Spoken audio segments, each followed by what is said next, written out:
నీకు భవిష్యత్తు తెలియదు, కానీ నీతో వచ్చే దేవునికి నీ భవిష్యత్తు తెలుసు.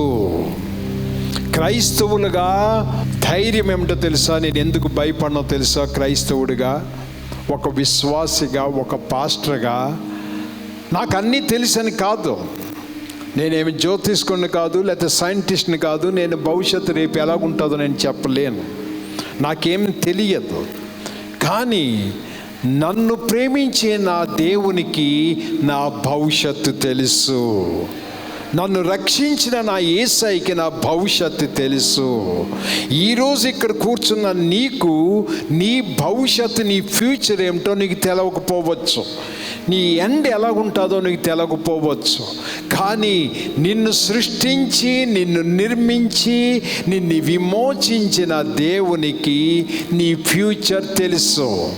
నా దేవునికి నా ఫ్యూచర్ తెలుసు కాబట్టి నేను భయపడను. ఎందుకంటే నా దేవుని చేతిలో నా ఫ్యూచర్ ఉంది.